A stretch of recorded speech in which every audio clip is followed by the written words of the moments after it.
It's that one goal wonder. Charlie has the ball on the left-hand side. What is Deluded doing there? Oh my days, no!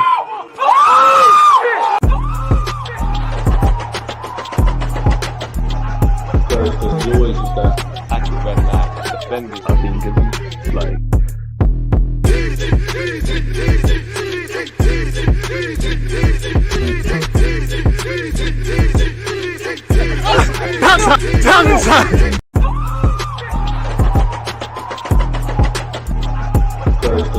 always just that active when defenders are being given, like.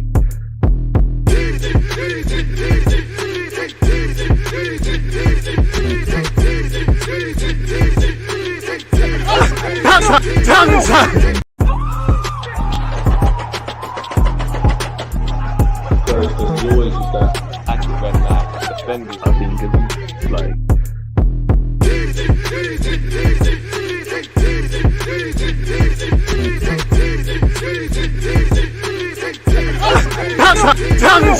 People deluded, I'm back again. Come on, Ian. Man. Come on. As the big man Ian Wright just said there, people deluded, I'm back again. If we haven't bucked up this month, new blessings. Hope you and your loved ones are in good health, and I hope you're all having a great week. Long may that continue. As usual, whether you're on Twitch, Twitter, or YouTube, thank you very much for tuning in. If you're on YouTube, smash the like button, regardless of whatever platform you're on. Any comments, questions, talking points, it's all welcome, people. And again, make sure your notification bells are on. Sunday, we're watching Arsenal versus Manchester City together, and I'm just putting you lot on notice. There's a bunch of content to come from myself on my YouTube channel specifically in the next coming days, man. You know, I'm in the process of shooting some previews of the Man City game with some Man City fans. A couple have been, no, one's been done, a couple are pending. I've had some content with some Arsenal fans as well. So yeah, there's a bag of content to come out. I just got to put the final touches, people. Feels like we haven't done a watch along.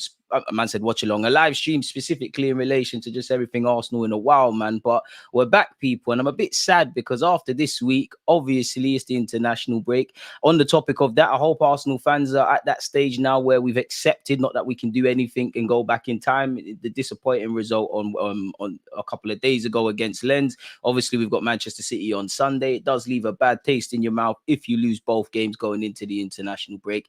We've got Chelsea after that. So yeah, of course, we're live. Big up yourself, Marcel. You know, best of luck today in the Thursday game against, who are you playing? Union CG or something like that. I think the McAllister brothers are going off together. If I see Saka in an England shirt, I'm going to be mad. You know Saka's going to play really and truly. I hope he plays on Sunday, if I'm honest. Man said DG on inverted settings with that wonder goal. I mean, a broken clock's right twice a day. You should see the chances that don't go in. So yeah, man, big up you lot tuned in. Big up myself for commenting as well. Obviously, you don't want to see Saka play for England in a nice way. I don't want to see him play in the two games that I assume they're playing. I think there's Austria and I think there's Australia and Italy. I don't even know, man. I don't even pay attention to international duty if it's not official competitions, Copa America, Euros, World Cup, etc. Obviously you want Saka rested, and I don't quite personally, I don't agree with this Saka needs rest stuff. I don't agree with it. I think it's nonsense. You know, I think, you know, who knows better than Mikel Arteta and the medical staff, you know, really. And if Saka, I always use the example of Mohamed Salah. Clearly they're at different stages in their career, but when Liverpool were fighting for the Champions League and won it, and the Premier League, etc., he's going to play, you know. Salah's going to play every game for Egypt in official competition. He's going to play every game for Liverpool. This is the dynamics that Saka's going to be, and you're a key player. You know, a lot of people wanted us to rest players against Lens. Look at the performance we put in with our strongest team. So imagine what would have been happened. That being said, I do agree with fans' concern. I do think Saka's played a lot of football and he's still in his early 20s. We need to manage him correctly and things like that. I do think there's opportunities for Mikel Arteta to trust other players in his squad, because while I think, you know, definitely where the Champions League is concerned, City or just about any Premier League game, Saka is a match winner for us. He's our best right wing and he's one of the best players in his position, not just in the league, but in the Premier, in the world. We need him. That being said, there are a couple of times where Mikel Arteta could have been a bit cute and clever, take Saka off when there's 20 minutes left and the game's done. You know, if you save Saka's legs at 20 minutes here, 10 minutes here, 5 minutes there, then before you know it, that's an hour less in the legs for Mikel Arteta's right winger in Bukayo Saka. So, and not just him, a bunch of players. Obviously, we're going to have to manage Saka correctly, Benjamin White, etc., etc. We knew what we was walking into this season. We knew there's games every 3 days. There's only one competition that isn't a thing for Arsenal at the moment, the FA Cup, which at the turn of the year, well, beginning of next year, better yet, everybody's in. We need to play Bukayo. And that goes for, Saka, Gabriel, Saliba. These guys are going to play really and truly. Of course, once again, we need to rotate. We need to be cute and clever. But beyond the obvious, I'm obviously disappointed to lose to Lens because it would have been 6 points on the board. The quicker we confirm qualification to the next round of the Champions League, if we still can, fingers everything crossed, then yeah, Mikel Arteta can Nelson, Smith Rowe, all of these guys can play in Saka's role. I think I speak for many Arsenal fans. Smash the like button if you're on YouTube, where of course you would have liked a Pedro Neto or just in general a right winger to compete or be used in ahead of Saka. I understand that DG, but he's clearly injured. He needs management as we've got plenty of games to play him. But what do I know? And I agree with that, CeeLo. I think we need to tread carefully where Saka's concerned. 100%, really. I'm just saying I think people do too much. But again, Arteta needs to be a bit cute and clever with Bukayo, Saka, and the rest of them. That back five was a masterclass in how to beat us. We'll see it more and more. Not really. I disagree slightly. I think the first goal, there's an handball, but 9 times out of 10, Arsenal are going to play a low block.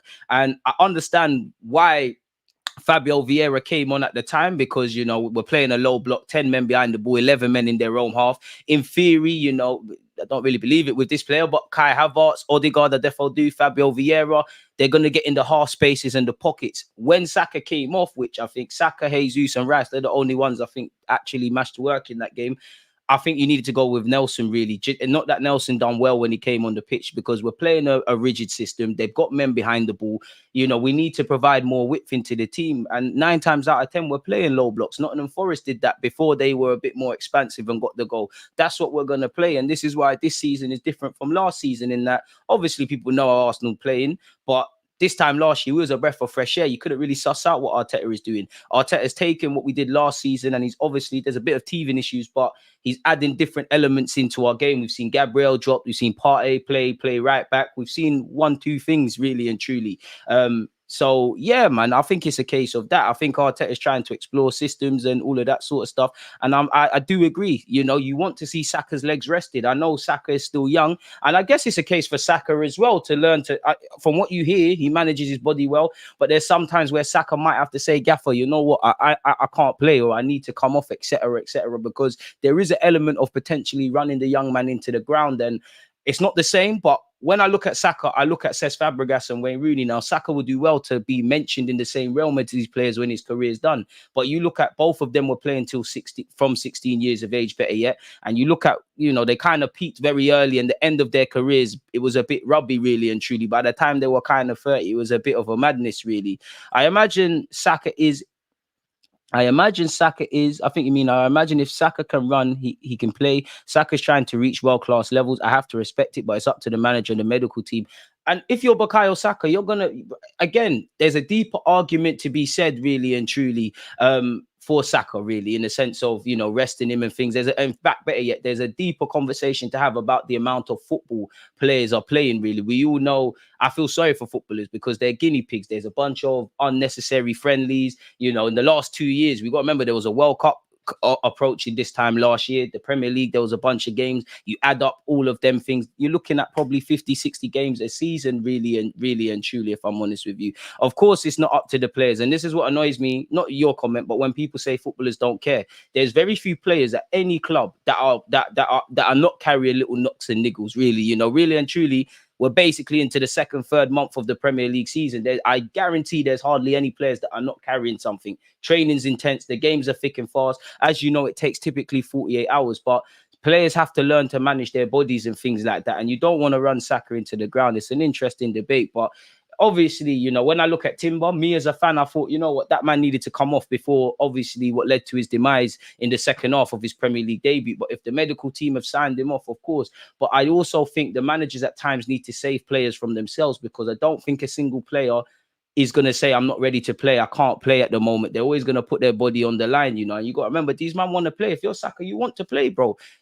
Saka's been carrying this team on his back. We finally got into the Champions League. He's got 2 Champions League appearances under his belt, a first away game. These men want to play. Sometimes I think the players have to be saved for themselves. It shows he loves the club, and it shows how consistent he is. Even big up serious brother, even you lot. I know Marcus Rashford gets a lot of complaints, but was it not last year or the year before where he said, we're playing with injuries? Being a footballer, I feel sorry for themselves. I do think footballers are kind of being given the short straw because we all know the fat cats that organize games and stuff, the figureheads, bro, there's a bag of games. But if Saka wants to be one of the best players in the world, which is on the trajectory, bro, you're going to play 60-odd games. You're going to play every game for Arsenal Football Club. You're going to probably play every game there is for England. I would like to see him do what Trent and Rashford and these kind of guys have done, mysterious injuries and things. But it is what it is. This is the scenario. Big up the YouTube members. As James said, we do need a sick note from Southgate. And big up Eddie Nketiah, Bukayo Saka, who's been named in the England squad, Eddie Nketiah, Saka, Ramsdale and Declan Rice. It's a bit unfortunate about Benjamin White not being in that England squad, but we all know that's not a footballing decision. There's all bad blood in that regards. Only man that are fully fit are the ones that always hold bench. And even that really, you know, we live in a day and age where football is intense. You know, training is going to be intense because you want to replicate training on a match day. Training's intense, you know. The games are coming thick and fast. You got to remember, it takes about 48 hours to recover physically. When you've got a game every 3 days, it is a big push. So I guess Mikel Arteta does have to learn to rotate and ultimately trust players. And I would say the main thing with Saka is he does always need to play 90 minutes, especially when the games are wrapped up. Like, it is a bit annoying. Saka's literally limping. And then Arteta's like, you know what, come off. But again, sometimes when you're the manager, rightly or wrongly, you see different things. So it's disappointing. But what I would say the better thing is, you know, bring someone in that's levels with Saka. Easier said than done. You know, they've compared Saka to a lot of these England players, and one's at Nottingham Forest, one can't buy a game for United, and, you know, it's all of these things. But if we had a Pedro Neto, maybe it wouldn't be a thing. I'm trying to speak that one there into existence. Big up the Bulgarians, man. Ben White's still not called up. Defo Southgate doesn't know how to manage Benny Blanco. Obviously, and I'm not saying Southgate is necessarily wrong, but we all know the Benjamin White thing is not a footballing decision. It's nothing to do with his footballing ability. I have recovered from illness, P. Appreciate that. But as I was saying, we all know with Benjamin White, it's not a it's not a footballing decision. There's something more to it. Obviously, he left the World Cup squad. There's something there. If Saka isn't on point, Martinelli usually steps up. We miss him a lot. It's a techie one going into the game against City, because we can waffle about, whoa, Gundogan's left, no Kevin De Bruyne, no Rodri, is still Manchester City. They've still got Haaland and Alvarez and things like that. Our front line, really, I don't know what I want to see, really. I don't really want to see a front line of, and if it works, boy, Arteta's the gaffer, I'll be the happiest man on YouTube. But I don't really want to see Havertz, for example, as a false nine, Trossard / Martinelli either flank. You know, to be honest with you, I'll take the risk. If Martinelli's fit and Saka's fit, I'd probably start them both, or at least one of them, really and truly, if I'm honest with you. I was surprised when I saw Saka play against Lens, and would be even more surprised if he plays against City. I heard he's been playing with an injury for a while now. You would know more than me. I mean, it came out he was playing with an Achilles knock in the season. I wouldn't be surprised, because Arteta always does this, and sometimes it might not happen, but he always does this, Saka, it don't look good. All of a sudden, match day, you hear Bukayo Saka number 7, really. Maybe he was told to watch football and Benny Blanco was like, I don't watch football, soz, mate. I mean, there's something more to it. We'll never know. And there's 3 sides to every story. There's the truth. There's what Benjamin White would have to say. And there's what Gareth Southgate would have to say. It is what it is. From a selfish point of view, while I want to see Benjamin White, obviously representing your country, it must slap different, innit? You know, we all had dreams of playing in champs, playing in Prems, being called up to national teams. So my heart bleeds for him, especially when you're seeing your other teammates get selected. But from a selfish Arsenal point of view, I don't necessarily care what England do, especially if there's no Euros. It means Benjamin White gets to save his legs. And he's a player that you look at towards the end of last season, Saka, Benjamin White, a couple of others, we ran them into the ground. Benjamin White thumped up Foden. That's why it could be that, really and truly. Hopefully he dumps him up on Sunday, innit? Going to be interesting to see the lineup versus City. It's going to be an interesting game. Me personally, I think it's a chess match. It's Arteta, Pep Guardiola. There's Doku against Benjamin White. There's Saka, or whoever plays against the wingers. There's many, it's going to be a chess match. I think it's going to be a game of, well, obviously football's more than a 90-minute game, but like 9 different 10-minute matches. But I also think it's a psychological thing, because I go back to my watch along where we watch City versus Arsenal. Now, I don't know these players. I can't just look at them on face level. But to me, as an ignorant fan, watching it on my TV, I honestly believe the game at the Etihad was decided in the tunnel. It looked like my players were a bit defeated. We need to have belief. Do I expect to beat City? Of course not. But if we lose to City and we've done everything we can, and, I don't know, Alvarez smacks in a goal from 30 yards, you have to hold your hands up, or Haaland does something crazy. What can you say? That's why their quality. What I don't want to see is losing the ball on transitions, not following runners. You know, what has been a case of when we've played City, we've done well, but there's been individual errors, you know, and that's actually followed us this season. Again, things that we may have got away with in the North London derby or against Manchester United or in general, you're not typically going to get away with them against the league's best. And I want to see us have a real go of it against City, because this is what we've dreamed of. You know, you look at when Mikel Arteta first walked into where we are now, these are almost, you know, privileged problems. We wanted to be in this, you know, going into games. If we can beat City, we might be able to do this and that. And for me as a footballer, which I'm not, surely this is where you see your best level, really. If you're a defender, goalie, midfielder, yes, it's not going to be the strongest Arsenal team, neither is it going to be City. But to be the best, you got to beat the best, and you got to see how you fare against the best, really. And that goes for the gaffer. On the topic of Arteta showed me he can plan for things. He can, you know, I'm actually the most confident about the midfield battle, because Arteta showed me he can have plans to stifle a midfield. But again, football is played in the midfield. It's decided in both boxes. Are we as efficient or as effective in scoring goals in the final third as City, regardless of their ability? Are we as switched on defensively in the defensive third? I think you lot know the answer, because ultimately this is what led to our demise against Spurs, really and truly. And I don't think we're creating enough chances. You know, again, I do think we've improved off the ball, and I do think there's more structure, but I do think that's come at a cost individually for a lot of our creative players and collectively, really. You know, I think obviously you want to see what we do on the training field kind of implemented on a match day, but it just feels like we're a bit too scripted. It's a bit too choreographed, and there's not that healthy bit of randomness, and it can become a bit predictable. And if I'm completely honest with you, one problem, I wouldn't say scoring goals is necessarily a problem for Arsenal, but it shouldn't be an issue for Arsenal, really. You've got Bukayo Saka, Trossard, Martinelli, whatever you say about Eddie is decent. Eddie, many are players in it, Odegaard behind them and stuff like that. That I shouldn't be saying that's an issue. I should be talking about defensively, really.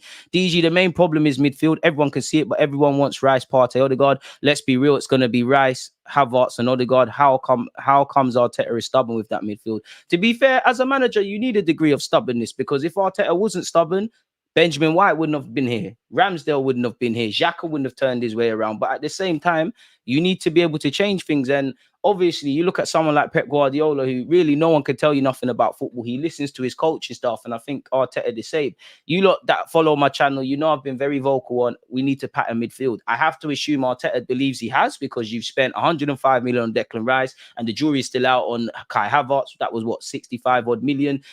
That's over 100 million on two midfielders. I think we needed more pure centre mid options. I think you needed options that could match up with Partey, Rice, maybe two more that are genuine options in that pivot. And then by all means, have your experiment, Captain Save the Hole with Kai Havertz. Do what you're doing with Fabio and Odegaard and Smith Rowe and all these guys. I don't think midfield has been solved. I hope it is between January and the summer, because I'd imagine there's a world where anything to one to all three of Jorginho, Thomas Partey and El Nene probably depart. You know, there are games for Jorginho and El Nene to come off the bench and maybe even start. But as we know, you know, you look at the Spurs game, Jorginho can't play in those sort of games. In fact, saying that, he played well against City last season, I think, at the Emirates. I think we need a midfielder. I think with Thomas Partey, I think the writing's on the wall personally. I would keep him for another year, but he's contracted until 2025. He could sign a new deal, but it's been radio silence in relation to that. I think people are over-exaggerating the Rodri injury short term. Don't think it hinders them. It's still going to... Oh, it's going to be a tough match. I don't think Calvin Phillips is going to play 90 minutes, but you still got Bernardo, Alvarez, Doku, Foden, and it's still Manchester City. Of course, we should be a bit more bullish, but that's where other players step up. And we all know Pep Guardiola's a madman. He's not going to win a treble. Let all them players he let go, and not have a plan for us. And he's still got Nunez, Kovacic, Foden, Grealish. There's still a bunch of other players, really. We cannot afford to be complacent against Man City. The only time we look half decent against City, if we're honest with ourselves, is at Wembley. Of course, in recent years, we've shown that we can kind of go toe-to-toe with City, kind of match them, but ultimately you need to win games. You know, again, it's unfortunate that everyone else is competing against this juggernaut of a City side. In August, you need to be looking at 90-odd points. To beat City to a league title over 2 games, I think we ain't beat them in the league in like 15 fixtures. It's quite crazy, but you need to take points in them 2 games. If you're not going to take points across those 2 games against Man City, then the other 36 Premier League games, you need to be perfect. in the sense of 3 points, regardless, 3 points. Have we done that already? No, we've dropped points from winning positions twice already this season against Spurs and against Fulham. Luckily, we drew them games. That's 4 points dropped in the league. Obviously, if you consider the Lens game, we dropped all points from winning positions. So I can't guarantee Arsenal are going to be perfect across 36 games, and neither can you lot, and neither can any other teams. And it's about time we beat City, really and truly. You know, again, as much as it's about defeating City, defeating ourselves, because I would love to know if these players genuinely believe that they can beat City. And I'm not saying that to criticize them. You need belief in football. The beautiful thing about football is it's not decided on paper. Look at Newcastle yesterday. You know, the bookmaker. I mean, I said Newcastle going to win in the watch along. Shout out to you lot, but the bookmakers, you know, probably would, you know, if you bet on PSG prior, you probably wouldn't have made too much money. And look what happened. Look at Wolves last week against City. Now games are different, but there's belief. If everybody takes care of their individual performance, if fullbacks say, you know what, I'm locking down wingers, if midfielders say my opposite man ain't getting a sniff, if strikers are on it, if everybody individually takes accountability, the collective takes care of itself. And again, it's a mental game. If we score the first goal, how are we going to react? If we concede the first goal, how are we going to react? It's these sort of things I'm going to be looking at. And again, it's a beautiful test against a team like Manchester City because you see your true level. Really. And again, even if I'm honest, in the last recent games against City, we've been getting bullied and battered and stuff like that. But it's been a lot more closer. But all that matters is winning or losing. There's no point me sitting here, and it's not necessarily wrong. But yeah, we was in it for 80 odd minutes, and then there was a mistake and it went left. It doesn't matter. It's winning or losing. That's the beautiful thing about football. You know, when we look back in May, all it's going to say is everyone's played 38 games, how many wins, draws, and losses. And obviously that correlates whether you finish first or 20th, really. So these are the sort of things. And I would say with you know, this season, I think the standards have raised because it could have been a lot better. It could have been a lot worse. We've still got a decent amount of points on the board, in my opinion, despite the fact of, you know, I wouldn't say individually every player is firing. I wouldn't say collectively we're firing. The standards have dropped, have risen. And obviously Arteta is tweaking little individual roles and systems and things like that. You know, we need to show that we can do this thing. And I always say, I think Arsenal, at times we're our best friends, and then at other times we're our worst enemies. We still have that element of self-capitulation, making games a lot tougher than it needs to be, as probably reflected in the few games we've played this season as well. And as much as I big up City and you lot do, and they're an amazing side, let's be real. We had the Premier League in our hands and it was chocolate teapot settings. We fumbled it ourselves, man. One love for the super chat. That's a big super chat. I will keep up the content. Appreciate that, and appreciate all of you lot. Oh, I appreciate you. Big up DG. I'll be at the City match hoping for a result for us. First things first, to you and everybody traveling and in general, safe travels to and from. Hopefully you return home in joyous spirits because we've got 3 points. It's about time. It's about time. It takes me back to Sunday League. Like before I played for a team called Edmonton All-Stars, I used to play for Boardwalk Farm. Now, when I joined Edmonton All-Stars, this for a number of years, Boardwalk Farm used to batter us. You know, they probably, I have to name names. Ramel, you were scared. We were only like 7-8 years of age, but you were scared. You know, it was a difficult place. If anyone's been Boardwalk Farm, you look at the estate, you see the hoodlums, you smell the cannabis. It is intimidating. They used to have our number. They used to batter us like the game was won or lost. And then we started winning because it gets long. It is disheartening playing a team that you know is going to batter you and you're going to lose. And don't get it twisted. They had a couple fake age dons. Like, what was his name? Evans. We're like under 8s and I'm only 5'8". So I was shorter than, bro. This guy was like, bro, he was that 20. He looked about 21 and we was that under 8s, under 9s. I'm sure he had a beard and that. But you get the point. It's long getting battered, really and truly. You know, it's long consistently losing to City, really. And I always look at Liverpool as an example because if Liverpool versus City was a war, obviously Liverpool lost the war, but they won a couple battles. They grabbed the Champions League. I think there was a point behind City, and then they went one better the other year and ended their 30-year drought for a Premier League. So it can be done, but you've got to want it. Now, obviously, we're a lot different from Liverpool because, you know, we've got a younger team. You know, Salah was in his prime, Mane was in his prime, Firmino was doing his thing, and I think they believed. And obviously at Anfield, obviously the Emirates is rocking, but I can't say that we're like Anfield at this moment in time. If anything, excluding the Lens game, we're a lot better away from home. I think for the neutrals, it's a great game to watch us at the Emirates, but it's really the good, bad, and the ugly at the Emirates. We're far too entertaining. You know, one thing I like about the Emirates, as shown probably last season and so far on occasion this year's, we don't give up until the end, literally until the 90th minute. You can't write us off. We've shown that we can snatch a point or three from the jaws of defeat. We can turn games around. But now we need to become a lot more calm, collected, calculated, and ultimately ruthless. As I said, football's decided in both boxes. Can we say we're as efficient and effective in the defensive and final third as we are in the middle third? I don't think there's a team in this world that on our day we can't match in midfield, regardless of who's there, purely because Arteta has shown me he can smash the like button, people. He can plan things, but it's the efficiency. Now, we can always look at players, but players make mistakes. You get lost on the transitions. You know, you can sit here and blame Jorginho's lack of efficiency on the ball when we just scored. That was something we could have learned from when we quickly got back into the game against Man United. You can look at Jesus, but football is decided by moments. But I think that's a very lazy view. It's a 90-minute game. Did we do enough over the 90 minutes? Who knows, man? We'll have to see. Well, this is peak. I don't remember the last time we beat City, but I remember it was in August. But it's crazy, man. Appreciate you, James Bond, for the super chat. I mean, Saka in it. They're always gonna call him up, man. Saka's too good for his own luck, really. I would have loved to have seen Smith Rowe in the England camp, but he needs game time. Hit the likes, everyone. Big up yourself, Martin. Appreciate you. Think you said in your vid yesterday, we're taking more risks in defense than attack. That sums us up. Exactly. And I find it a bit weird. It's like we take more risks in the defensive third. Like, you know, obviously Raya made a mistake at Lens. 9 times out of 10, that pass works. Unfortunately, it didn't happen. When you're playing out from the back and trying all of those things, it is going to happen. But it seems like we're more risk on in the defensive third than in the final third, really, which, again, I don't understand football as much as these Arsenal players and Arteta. But surely in the opponent's half or on the edge of the opponent's box, you should take more risk and try different things. I don't know why that is, but that's just what I see.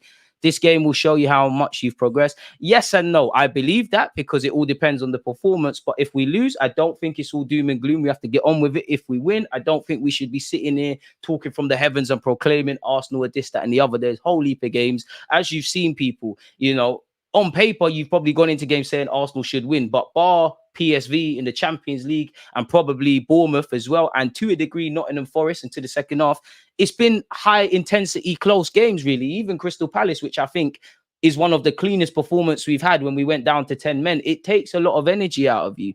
The Fulham game, very emotional as well. DG, there's a long way to go in the season, buddy. Again, a week's a long time in football, so imagine 38 Premier League weeks. You're fully speaking facts. But yeah, it feels like we take a lot more risk in the defensive third than in the final third. I don't know why that is. That's just honestly, as a fan, what I see, if I'm completely honest. We need 2 midfielders again because we signed Havertz. I'm not going to lie. I hope Havertz starts to look like a Schweinsteiger, a Ballack, a Mesut Ozil, a Thomas Muller, any sick German player that you lot can think of. But yeah, as I said, for me, I want Thomas Partey, Declan Rice, Joe Bloggs, who's 30 in midfield, you know, Jonathan Bloggs, who's 30 in midfield, 4 real midfield options, like a young guy that's going to take over from Partey in that 6. I would like another number 8. I don't know who to sign. And then by all means, Mikel Arteta, Fabio Vieira, Smith Rowe, Kai Havertz, Odegaard, you do your rotating 8s. You have all of that. But I think some games we just need guys that are 30. And I'm going to listen. Havertz does not convince me. You know, yes, he does stuff off the ball. I'm not convinced. I wasn't convinced before it.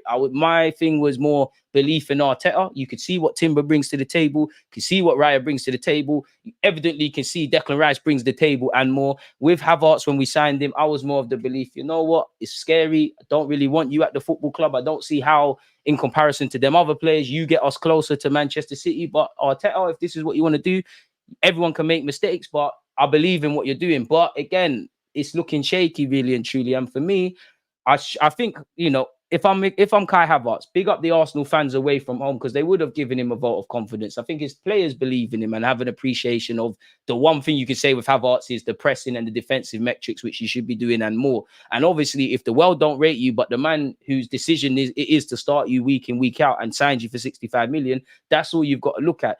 But because of the way Arsenal are at this moment, I don't think we have time to really be caring about individual feelings. It's the collective. By all means, give Havertz all the support. But at the end of the day, we need to beat Lens, we need to beat City or get something. And we've got a whole bunch of football to play. The collective comes first. And I don't know Kai Havertz as a person. He actually might be the most confident person in the world, or he might not believe in himself. But I think when you're playing for these top 6 sides and everything that comes with it, you know, if Havertz was to put down 2-3 quality performances, the same people, myself included, that are criticizing him, they'll be bigging him up, and that will fluctuate. I think he needs to find that headspace, you know, and just be resolute in his mentality, really. And that's the sort of guys I want at the football club. A bit like the man behind me, you know, not Mikel Arteta, pause as well. And that in Ivan Toney, it seems like he's kind of that. And I think Saka's got that mentality. I think Martinelli's, from the moment he signed for this club, has got that mentality. I think Martin Odegaard's got that. I think Granit Xhaka had that. I think Declan Rice has got that. I think Partey's got that. I think Saliba and Gabriel got that. Benjamin White don't watch football, so I don't think he cares like that. I think he's got that. I think Ramsdale and Raya have got that. I think Tomiyasu's got that. I think the bulk of the club have that. Don't get it twisted. You're naturally, you know, you're going to have moments where you're more confident than others, but it wouldn't surprise me if there's a purple patch from Kai Havertz at some point. But boy, as I said, I don't know how Kai Havertz gets us closer to City. I know how the other 3 signings in the summer did, really, and Timber in his own way, Raya in his own way, and Declan Rice in his own way, really and truly. I don't know, man, if I'm honest. Arteta has to die on the hill, bro. You signed him. You got to make it work. 65 million down the drain. Sing it with me, DG. Lie it, bro. Lie it, bro. Watch when Kai Havertz scores at Anfield. Watching Bellingham from Madrid, I would love to see what Ethan done, where he can do. Not saying they're the same. Chill, bro. Let Ethan, Miles, big up Miles for signing a pro deal today. Charlie Patino, let them man there cook. You know, Jude Bellingham, Bukayo Saka, Phil Foden, these kind of players, they're the exception of the youth rule. Like, I think some people try to become footballers, and God says some people are going to be made footballers. Throw Musiala in there and Pedri and that. Chill, bro. Let them man there develop, and we'll see. I don't think Pep could even save Havertz at this point. Well, that's Champions League Havertz you're talking to, man. You know, I have to be shameless. I have to hit the like button, everyone. We'll get into the news in a bit. And enjoying you lot's conversation. Appreciate that, Siege. You got to thank Google, though. Why don't Arsenal follow up on their interest and bid for the following Gamara's and Neto? But if you got 100 million, which is talked about as Gamara's release clause, then by all means. But boy, really and truly, it kills me to say it, but would you necessarily want to leave Newcastle for Arsenal Football Club? I believe yes and no. We're kind of both in that. Or would you wait till the Madrids and these kind of clubs are onto you? Gamara seems like, you know, an adopted Geordie. He loves it, really, if I'm honest with you. We should have got him in, you know, but our loss is there again. Just make sure the next Gamara's that comes on the scene, you go and get that. If you could have Gamara's, Rice, Partey, we're cooking. Pep has nightmares over Havertz. What would be a good performance from Havertz? The reason I ask is I don't think he can play in that way. This is what we need. I would say fundamentally, I shouldn't have to watch games again to see what you bring. As I said, I do appreciate Havertz, the dirty elements of the game, but, you know, you should be able to do that in the middle of the park. That's a minimum, really, and truly. Shouldn't necessarily be praised for that. And I think Arsenal fans, including myself, we kind of overplay on that. So I would just say, let me see you in the game, you know, just look a bit confident, try a couple passes, try a couple dribbles, just grab the game by the balls. It's as simple as that. Of course, I would like goals and assists as well. And I think Havertz, most importantly, needs to get confidence, but at the same time, I would say, what is Kai Havertz? Because football, you have to be multifunctional. You know, Tomiyasu can play a bunch of roles. Benjamin White, Timber, Martin Odegaard, Fabio Vieira, Trossard, Martinelli, they can all play a couple of roles. We can force it and even say Bukayo Saka, because he technically can play as a left back. But you know what these guys are and more. With Havertz, I don't know. Right now, you're playing as a left-sided 8. We've probably, throughout the years, last season, I think we was a bit more stable and we looked at as much of a threat from the left-hand side as the right-hand side. This season, we're a bit more right-hand centric, but Havertz, what are you? Are you a left-sided 8? Are you a false 9? Are you a 10? What are you? Because you can play all of them, but what are you specifically? And then we can talk about playing everyone everywhere. I don't know what he is exactly. Are you concerned that we lost away to Lens and Newcastle won at home to PSG? Not necessarily, because what Newcastle do, unless we play them in the Champs, is irrelevant. I think what it raises is that every away game in the Champions League, you don't know what is to happen. Of course, I side-eyed my team as I was doing the watch-along and thought, yeah, it would have been nice to have 6 points. We just need to do what we're doing. It could be better. You know, Newcastle giving a greater testament of themselves. 2 games, 4 points, group of death. Not for them, is it? We could be like United, staring down the barrel of Europa League. Obviously, where it depends what we do now, because now we need to be near enough perfect in the Champions League. Big up DG. If we can get Ivan Toney and Bowen of West Ham and squad depth in Jam, we could cook on all fronts. They're saying 80, everything from 50, 60 to 80 for Toney. Bowen is going to cost an arm and a leg, so I can't see that happening in Jan. If, God forbid, Saka is injured, would you try Havertz on the right wing? That was his natural position. I'm sure it's got to be an option, but if Saka was injured tomorrow, and assuming Martinelli's there, boy, between Martinelli, Trossard, and Nelson, we got to figure out who plays on the wing, really. I'm not really trying to see Havertz on the flanks. Lance, apologies. No, like DG, I'm talking about beforehand, we flirt with them players for summers and all. Then when the opportunity comes, we just leave them. And again, I share your frustration, because there's some players that, you just need to grab. Bruno Gomes was one of them. I can't lie. The way he's moving at West Ham, Paqueta was one of them. Eddie, you're doing good business, but a couple more Brazilians could have been a bit more Brazilians at the Emirates, if I'm honest with you. But yeah, to go back to Havertz, just grab the game by the balls, man.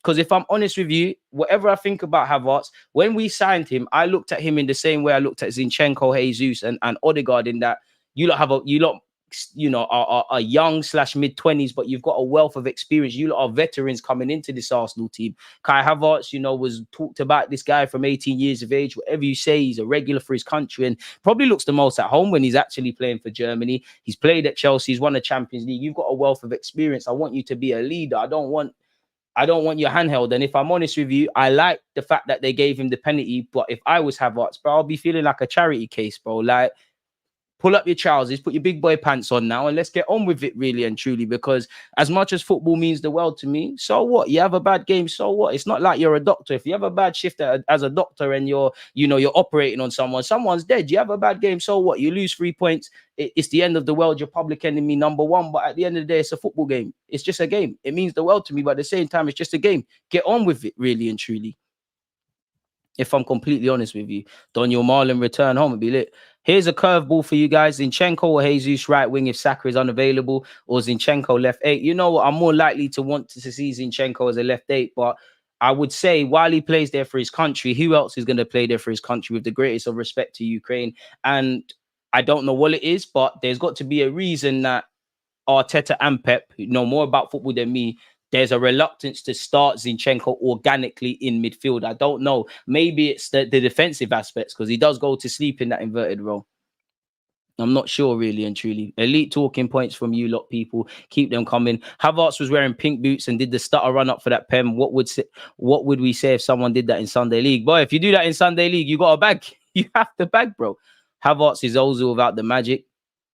I disagree with that, because I obviously understand with the language style and things that Ozil had. I understand the comparisons, but I just feel Ozil, he definitely could have worked a lot harder, but I think his running stats were there. And I think with Ozil, you saw him a lot more in the game, if you know what you're looking for. I don't really see Havertz. Right now it becomes a bit predictable. And for me, one scary thing going into the City game is there's too many gaps.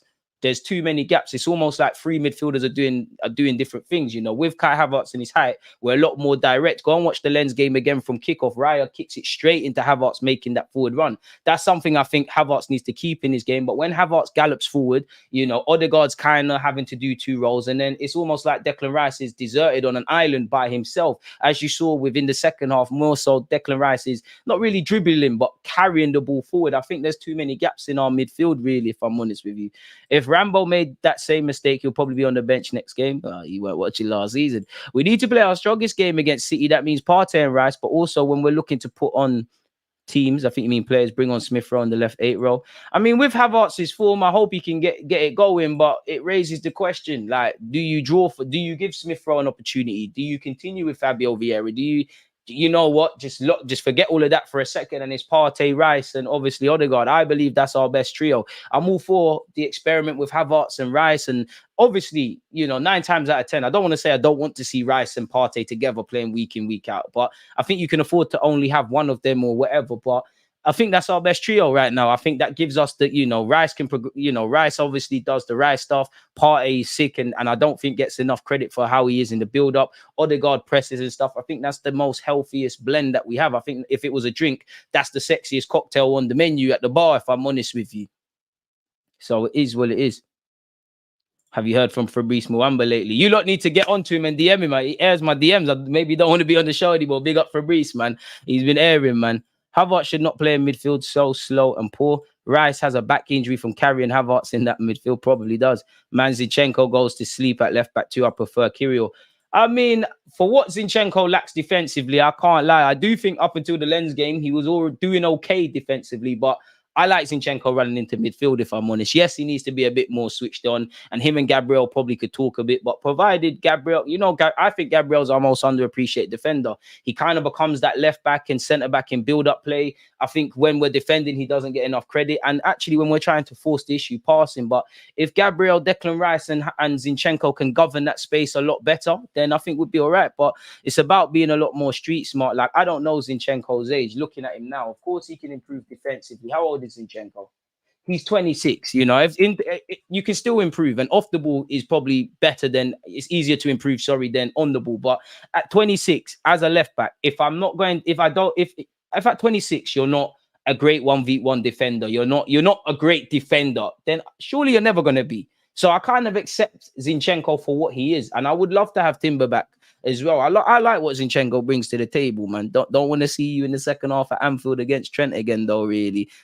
I would happily do a watch along with you, DG, one evening or afternoon if I'm not working. Big up yourself. Without Zinni, we can't pass through the lines. He at least takes risks. And that's true.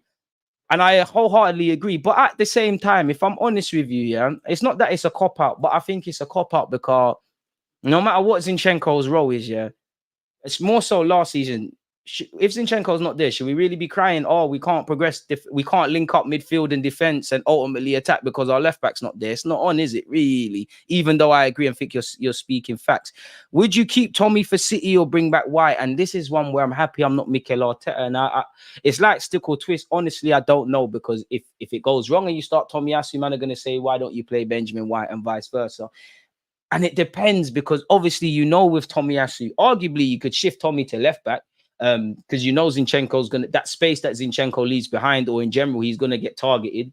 You know, but I don't know, man, because Tomiyasu makes you a bit stronger defensively, but provided Saka plays, you know, Saka's gonna have to drop a lot deeper to receive the ball of Tomiyasu. He's not gonna overlap and provide an attacking outlet as much as Benjamin White, you know, for what he might give you in a bit more defensive stability, especially winning the first and second balls over the top, and maybe between him, Gabriel and Saliba becoming an unorganic free that could kind of help with the threat of Haaland and whatnot. And if they go with Jeremy Doku, again, you probably want Tomiyasu.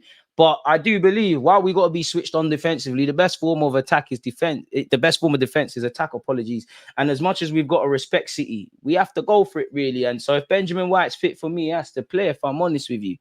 I think we're getting clocked with Zinchenko inverting. When it works, it works. But most teams just know to get in behind. And if Gabriel doesn't clear up, it's consistently a problem. Arteta needs to focus on finding a solution. And if a left back is pivotal for our build-up play in midfield, that's a huge problem. Amen. Maybe if Timber was fit, it'd be a different conversation. Mandem will say they want Kyrgios, then complain when he ain't running forward and putting in stinking crosses on the wing. You can't, you know, football fans can't be pleased of all teams, in it. No one can be pleased. It's unfortunate. We should play Havertz in the same position as Leverkusen as they played a 4-3-3.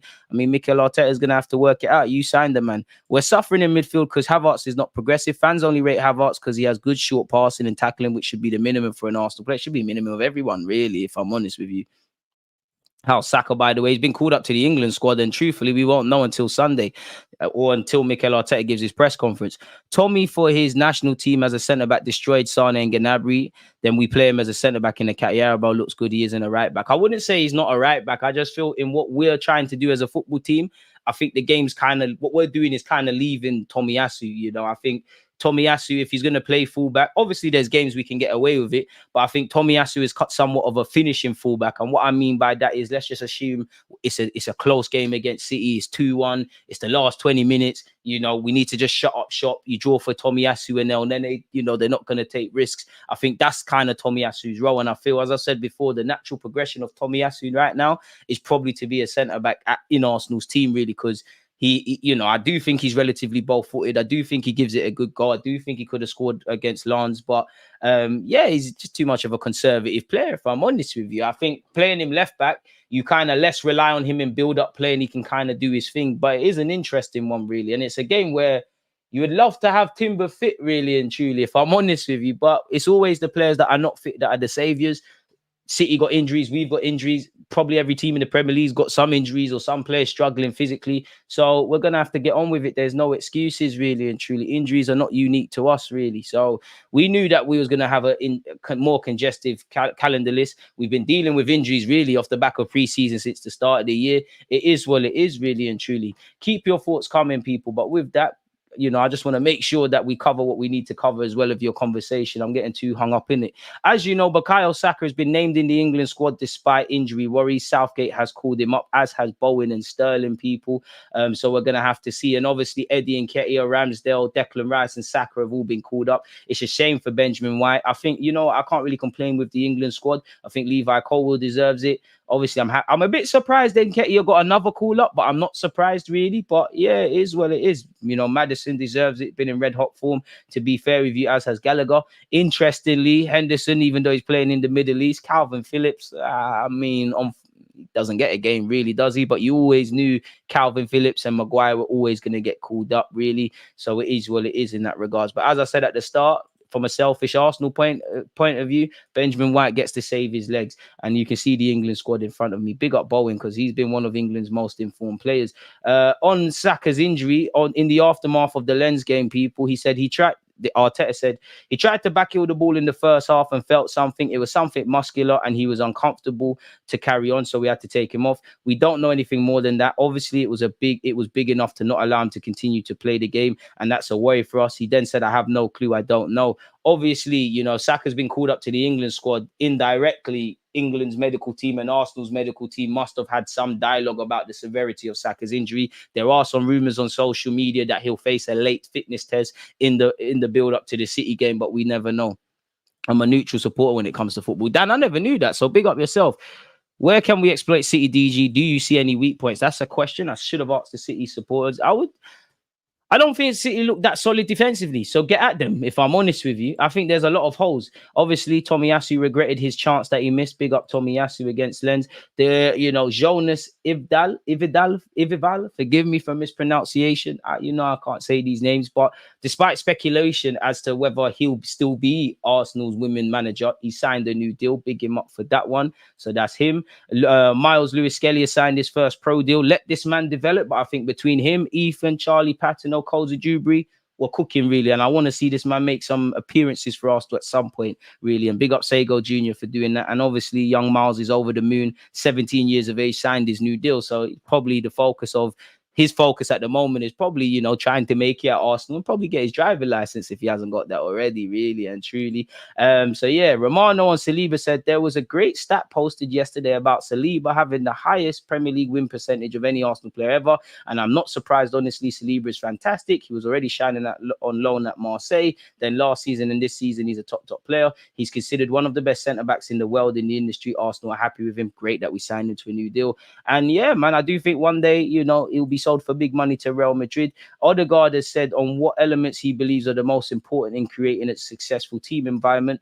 For sure, you have to fight for each other. For me, that's the most important ingredient. You have to work for yourself, but also for your teammates. You have to stay together every single day. He's also spoken about how him and Saka live near each other and they link up to watch games, which obviously, if you've got a brotherhood off the field, it's going to correlate on the field. Even more so in today's football, you see that the team unit needs a function a lot more than in the past. I think there was more room for individuals in football previously compared to now. And in the modern game, you can't do anything if you don't have all 11 players absolutely working their socks off. Maybe a few years back, you had room in the team for one or two luxury players, but in today's football, that is just impossible. Ask Mesut Ozil. You need the whole team working, the whole team pulling the same way, and the rest of the squad as well, the staff, to all do their best and work for the team. For me, that's the key to success in the modern game. Fair enough. Saliba spoken about last season. He said it was painful watching his Arsenal team. And to be fair with you, I saw this tweet online. People get at Mikel Arteta for injury problems, but he did not play Saliba, where it was clear that he was somewhat fit. He didn't risk him last season. But let's see what the big man has said, really. Of course, it was really painful because I watched my team play every game, the most important of the season, and I was not able to play. Of course, it hurt me, but injuries are part of football, and now it's a new season. Hopefully, I won't be injured again. Amen. I could have helped my team to win maybe the Premier League, but you never know. Now it's a new season. We were first for all the season, and at the end, we finished second. Every game is so important. We try to win every game to win the Premier League. True. Mikel Arteta has been nominated for September Manager of the Month. I reckon Postecoglou wins that. Raya's been nominated for Save of the Month after his save against Spurs, really, so big him up for that. Pep Guardiola is in bullish mood in relation to the game against Arsenal, people. So yeah, people, I don't even want to read that right now because let's just focus on what we need to focus on. As you know, Saka is give or take with his injury crisis. We don't know if he'll be available on Sunday, but we'll have to see. Saliba's been called up to international duty with France, by the way. Smith Rowe to consider Arsenal future over lack of minutes. He made his first start last Wednesday against Brentford, which has been 499 days since. So Aston Villa, Brighton and Newcastle allegedly are keeping tabs on the 23-year-old, people. We'll have to see. Only way to win against City is to counter-attack. Disagree. I think you have to pick your moments when to counter-attack, but football's left that really and truly. You can't just sit back for 80-odd minutes, 90-odd minutes, and just pick your moment. You have to kind of go toe-to-toe really and truly and somewhat shell-shock the opposition. So we'll have to see. We all know Smith Rowe is struggling for minutes. Hopefully he starts to get some minutes now. 90-minute understand Smith Rowe, who has scored 1 goal in 3 appearances for the England side, has ambitions of making Southgate squad for Euro 2024 and is desperate for more first team opportunities this year. As such, the 23-year-old will assess his options if he does not see an increase in game time at Arsenal prior to the January window. And I hear that, you know, Arteta has said he's not fully fit, but with Havertz struggles, and I think between him and Fabio Vieira, if you're not going to go Partey, Rice and Odegaard, I think he needs to get game time. And, you know, the left wing with Trossard not looking back to his best, Martinelli, I don't know when you're back. That could be something for Smith Rowe. Aston Villa, who have made concrete attempts to sign Smith Rowe in the past, remain interested in him, while Brighton and Newcastle United are also monitoring the situation. There's a possibility Smith Rowe's contract runs until 2026, could be allowed to leave on loan in the second half of the season. If you're not going to bring in a midfielder, I'm not for that. Apparently, he said, I've changed a bit of my mentality just to go for it. I've not really got anything to lose. I've tried to change that inside me. I used to have a lot of doubts. I used to question my confidence at times, but now I'm really strong. I am really fit, feeling really fit, and I'm taking that into now. The gaffer has really helped me with that. He has helped me through my injury and often pulled me for chats about how I can be mentally stronger. I tried to support the boys as much as I can when I couldn't help them on the pitch. It was really tough, but I'm stronger now. And he said, when I heard the supporters cheering on my name in the Champions League, it was a really proud moment for me and my family. It's been hard sometimes not coming on, and sometimes you're disappointed, but this is life. This is football. You have to keep going. Mature words from him. Once again, Newcastle and Aston Villa are monitoring Emil Smith Rowe allegedly, and also West Ham. I mean, if you want to give us Bowen or Paqueta or something, maybe you could take Smith Rowe on loan, really and truly. I'm all for that, people. If that was to be the case, again, not just Smith Rowe, but a lot of players will probably consider their game time in January. You'd imagine Cedric bosses out. Apparently, we could be signing another Timber. Arsenal, Liverpool, and Man United among Premier League teams impressed by Quentin Timber, who is the twin brother of Timber. He plays in midfield, and he's the second Feyenoord player we've been linked with after being linked with Santiago Jimenez, who said he would love to sign for Real Madrid. Allegedly, scouts from Arsenal, Liverpool, City, United, and Spurs are all monitoring the twin brother of Jurgen Timber. So we'll have to see, people. The 22-year-old who is capable of operating in various midfield roles and has so far registered 3 assists and 1 goal in 7 appearances.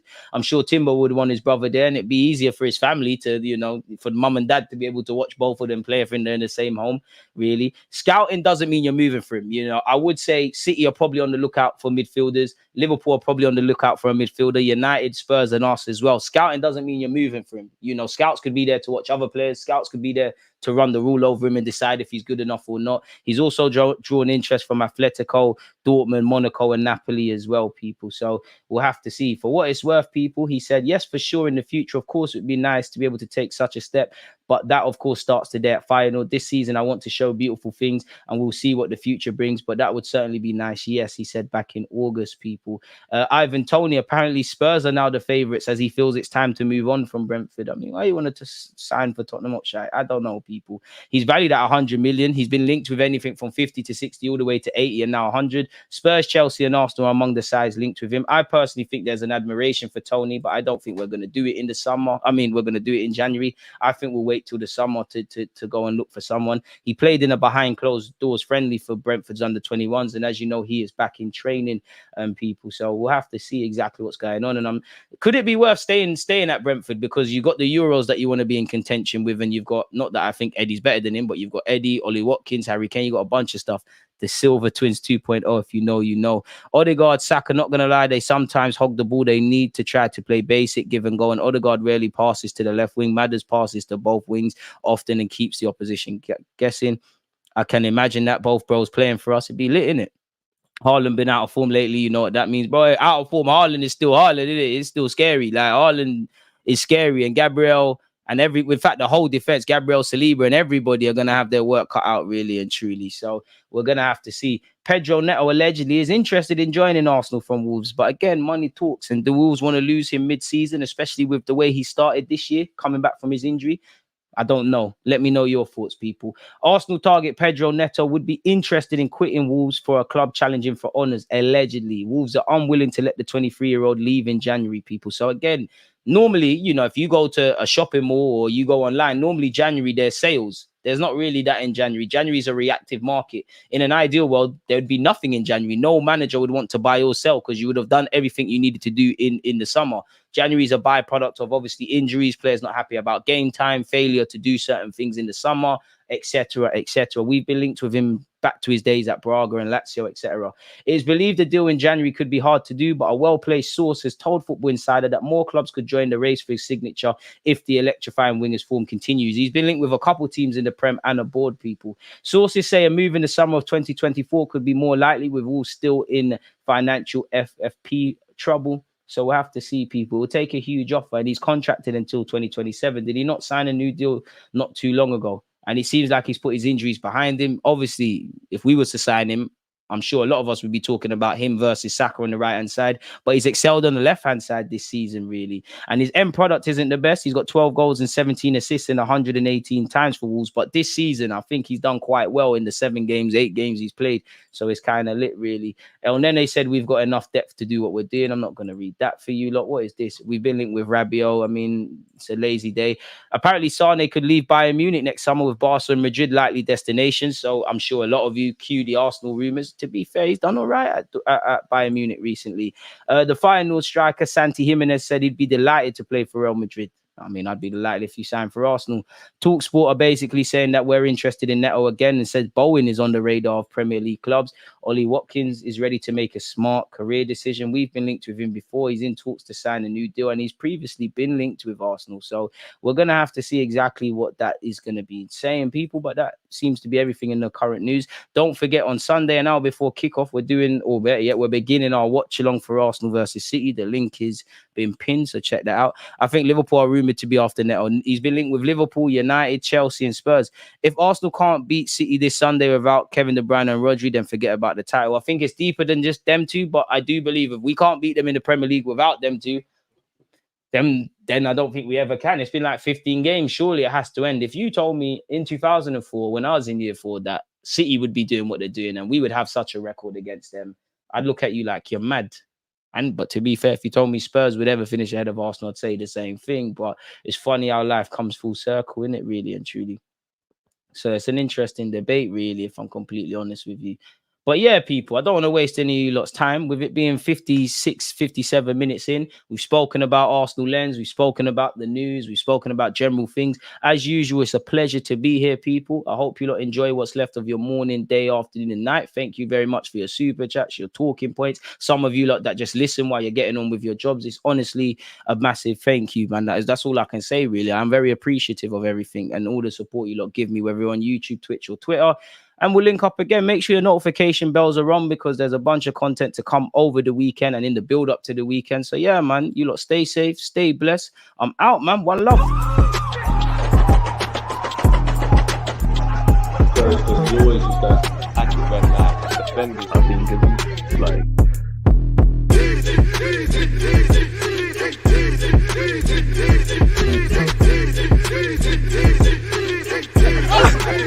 Tongue